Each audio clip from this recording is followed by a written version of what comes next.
class 9th student, we need your support. Kindly deposit fees. देखिए बच्चों, मैं आपको हिंदी स्पर्श गद्य में सेकंड चैप्टर मैंने आपको पढ़ाया था। उम्मीद है मुझे आपको समझ में आ गया होगा। अब मैं इसके क्वेश्चन आंसर डिस्कस करूंगी। यह हमारी तीसरी वीडियो है। देखिए, मौखिक प्रश्न। निम्नलिखित प्रश्नों के उत्तर 1-2 पंक्तियों में दीजिए। आपको केवल 1-2 लाइनों में इसका आंसर देना है। नंबर पहला, किसी व्यक्ति की पोशाक को देखकर हमें क्या पता चलता है? इसका आंसर है बच्चों, किसी व्यक्ति की पोशाक को देखकर हमें उसके अधिकार और उसके दर्जे का पता चलता है। प्रश्न नंबर 2, खरबूजे बेचने वाली स्त्री से कोई खरबूजे क्यों नहीं खरीद रहा था?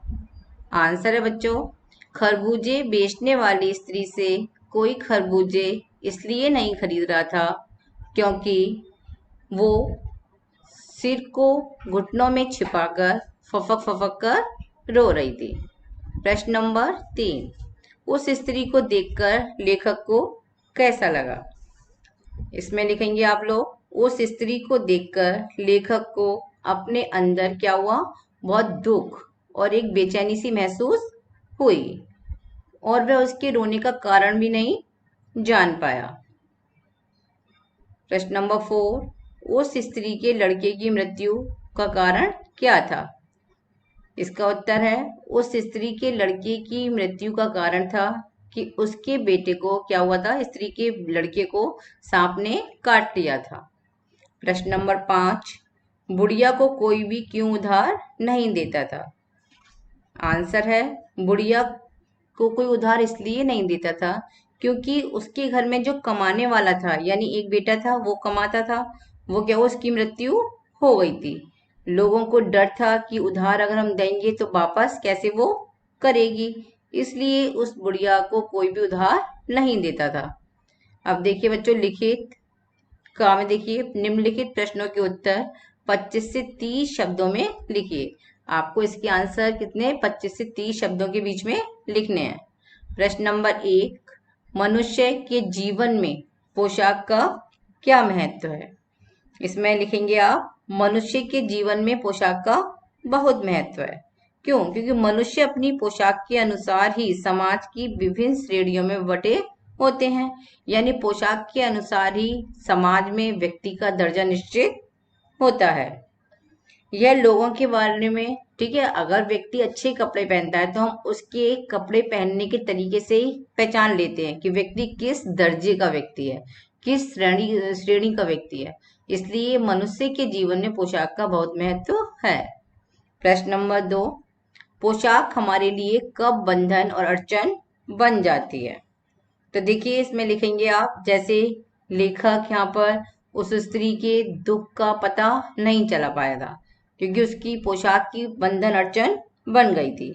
तो आप इसमें यही लिखेंगे कि जब हम समाज के निचले स्तर या श्रेणी की अनुभूति के बारे में, यानी हम निचले स्तर यानी निम्न श्रेणी के लोगों के बारे में अगर जानना चाहते हैं या जानने का प्रयास करते हैं, उस समय पोशाक हमारे लिए बंधन और अड़चन बन जाती है।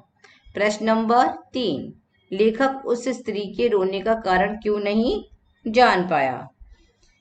तो इसमें वही वाली बात आ गई बच्चों कि लेखक उस स्त्री के रोने का कारण इसलिए नहीं जान पाया। क्यों?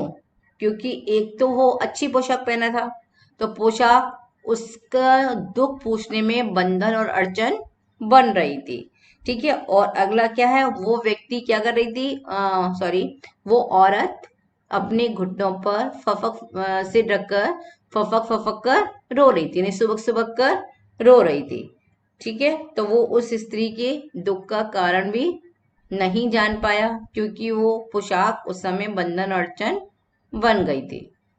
प्रश्न नंबर 4, भगवाना अपने परिवार का निर्वाह कैसे करता था? तो देखो, भगवाना अपने परिवार का निर्वाह करने के लिए क्या करता था? वो 1.5 बीघा जमीन में कचियारी करता था, सब्जी कुछ फल उसमें उगाता था और उन्हें डलिया में रखकर फुटपाथ पर बेचने के लिए जाता था, और जो कुछ भी मिलता था उससे वो परिवार का निर्वाह करता था। प्रश्न नंबर 5, लड़के की मृत्यु के दूसरे दिन ही बुढ़िया खरबूजे बेचने क्यों चल पड़ी? बच्चों, आपने समझा होगा, मैंने पढ़ाया था आपको कि लड़के की मृत्यु के बाद दूसरे ही दिन बुढ़िया खरबूजे बेचने इसलिए चल पड़ी क्योंकि उसकी बहू को बहुत तेज बुखार आ रहा था। उसके बच्चे भी भूख से व्याकुल हो रहे थे। बुढ़िया ने क्या किया, बच्चों को तो जो खरबूजे भगवान द्वारा चुने हुए खरबूजे उनको खिला दिए, लेकिन बुढ़िया को सॉरी बुढ़िया की बहू को बहुत तेज बुखार आने पर उसे दवा दिलाने जाना था। बुढ़िया के पास पैसे नहीं थे, यानी लड़के की मृत्यु के बाद जो भी कुछ था उसके क्रियाक्रम में सब कुछ उसका चला गया, तो इसलिए बुढ़िया खरबूजे बेचने के लिए चल पड़ी। प्रश्न नंबर 6, बुढ़िया के दुख को देखकर लेखक को अपने पड़ोस की संभ्रांत महिला की याद क्यों आई? बच्चों, इसमें देखिए, लेखक ने जब बुढ़िया के पुत्र शोक को देखा तो उसको कैसा अनुभव हुआ? वो बहुत परेशान हो गया। फिर उससे अपने पड़ोस में उसके पड़ोस में भी एक संभ्रांत महिला रहती थी।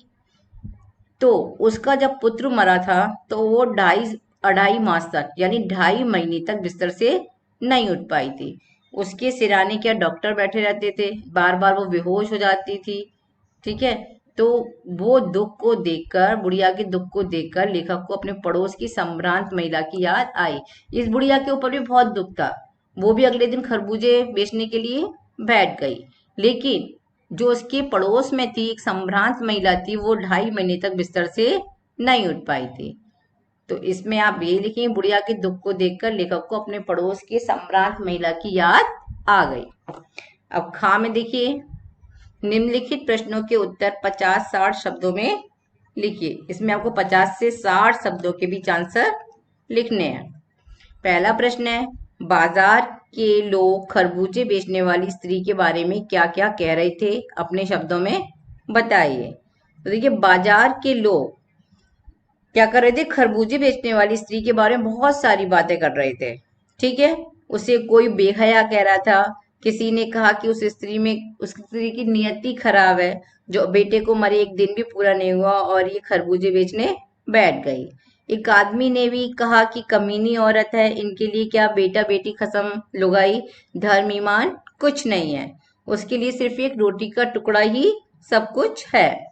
ठीक है, इस प्रकार के वाक्य जो जहाँ खरबूजे बेच रही थी वहां आसपास बैठे दुकान वाले कह रहे थे। उसके बाद एक व्यक्ति ने और कहा, एक लाला जी ने कहा कि औरत औरों का धर्म ईमान बिगाड़ कर अंधेर मचा रखी है, कह रही कि इसके घर में सूतक चल रहे हैं और ये बुढ़िया सबका धर्म ईमान बिगाड़ रही है और ये खरबूजे बेचने के लिए बैठ गई। इस प्रकार से तरह तरह की बातें वहां बाजार में लोग कर रहे थे। प्रश्न नंबर 2, पास पड़ोस की दुकानों से पूछने पर लेखक को क्या पता चला? तो इसमें आप लिखेंगे, पास पड़ोस की दुकानों से पूछने पर लेखक को पता चला कि इस बुढ़िया के एक बेटा था जो कचहरी करके परिवार का निर्वाह कर रहा था, यानी परिवार का पालन पोषण कर रहा था। तो वो क्या कर रहा था लड़का, उसके पोता पोती भी थे और लड़का शहर में के पास ही 1.5 बीघा जमीन में सब्जी आदि बोता था, यानी कचियारी करता था। कचियारी करना भी सब्जी और ये फल वगैरह बोने को कचियारी करना कहते हैं। ठीक है, उस अपने खेत में से, यानी कुछ 1.5 बीघा जमीन में से जो कुछ भी फल सब्जियां होते थे उन्हें वो बेचता था। ठीक है, और खरबूजे, यानी क्या हुआ कि खरबूजे कि गीली मेड़ पर जो मिट्टी होती है बच्चों, गीली हो जाती है, उसकी तरावट में एक सांप बैठा हुआ था और जब लड़का यानी भगवाना खरबूजे चुन रहा था तो उस समय लड़के का पैर सांप पर पड़ गया और खरबूजे तो चुन ही लिए थे उसने। फिर क्या हुआ कि सांप ने लड़के को काट लिया। प्रश्न नंबर 3, लड़के को बचाने के लिए बुढ़िया माँ ने क्या क्या उपाय किए? तो देखो, लड़के को बचाने के लिए बुढ़िया माँ ने बहुत से उपाय किए। सबसे पहले वो किसको लेकर आई, ओझा को बुलाकर लाई। ओझा ने भी बहुत झाड़ना फूकना किया। ठीक है, सांपों के प्रति नाग देवता की पूजा भी की गई। उसमें उसके घर में जो भी कुछ आटा भूसी जो भी सामान था वो क्या हुआ, सारे उसको दान दक्षिणा देने में उसने खर्च कर दिया। ठीक है। अब उसका सारे घर का सामान जितना भी था सब कुछ खर्च हो गया, लेकिन वो अपने बेटे को बचा नहीं पाई। प्रश्न नंबर 4, लेखक ने बुढ़िया के दुख का अंदाजा कैसे लगाया?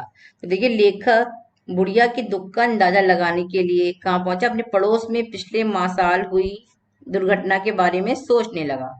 पड़ोस में पुत्र की मृत्यु से एक माता बुरी तरह दुखी थी, यानी वो बार बार रोने के बाद उसे मूर्छा आ जाती थी, यानी वो बेहोश हो जाती थी। हमेशा डॉक्टर उसके सिराने बैठे रहते थे, ठीक है। लेकिन क्या हुआ, वो धन के बल पर, ठीक है, वो संभ्रांत कर की थी, उसके पास बहुत अधिक धन दौलत था, तो वो आराम से बेटे के दुख को मना पाई, यानी बहुत बिस्तर पर ही लेटी रहती थी, उसे कहीं काम करने नहीं वो जाती थी। ठीक है, बुढ़िया भी परेशान थी। ठीक है, जब बुढ़िया के दुख को देखा लेखक ने, तो उसे अपने पड़ोस की महिला की याद आई। तो उसने जैसे उसके पड़ोस में महिला परेशान थी, पुत्र वियोग में 2.5 महीने तक वो बिस्तर पर पड़ी रही, उससे उसने बुढ़िया के दुख का अंदाजा लगाया। प्रश्न नंबर 5, इस पाठ का शीर्षक दुख का अधिकार कहाँ तक सार्थक है, स्पष्ट कीजिए। तो देखिए, शीर्षक दुख का अधिकार। देखिए, दुख का अधिकार तो सभी को होता है, ठीक है, लेकिन गम मनाने और दुख मनाने के लिए भी क्या सहूलियत चाहिए। क्यों? क्योंकि बुढ़िया कैसी थी? गरीब थी, उसके पास पैसा नहीं था, तो वो उसने क्या किया, अगले दिन ही वो खरबूजे बेचने के लिए फुटपाथ पर बैठ गई। ठीक है, उस दूसरी बात बताइए कि लेखक के पड़ोस वाली जो धनी संभ्रांत महिला थी, वो धनी थी, धन के कारण पड़ोस की महिला को दुख मनाने का पूरा अवसर था। उसे दुख में डूबे रहने में किसी को भूखे पेट नहीं सोना पड़ता था। क्यों? क्योंकि उसके पास अधिक पैसा था। गरीब बुढ़िया अपने अपार दुख के कारण ही क्या हुआ, मुंह ढांपे फफक फफक कर रो रही थी। लेकिन बच्चों की भूख को मिटाने के लिए बाजार से खरबूजे बेचना उसकी मजबूरी थी, और फिर उसकी बहू भी बुखार से तप रही थी। ठीक है बच्चों, तो उसे खरबूजे बेचने जाना पड़ा। तो यहाँ पर दुख का अधिकार बुढ़िया के लिए नहीं आया है इसमें, क्योंकि दुख का अधिकार सभी को होना चाहिए, लेकिन बुढ़िया के पास कोई और साधन नहीं था, पैसे नहीं थे, तो उसे दुख का अधिकार, दुख मनाने के लिए भी उसे कोई समय नहीं मिला। तो ये शीर्षक सार्थक है। बच्चों, आगे के क्वेश्चंस मैं नेक्स्ट वीडियो में बताऊंगी। प्रश्न नंबर ग से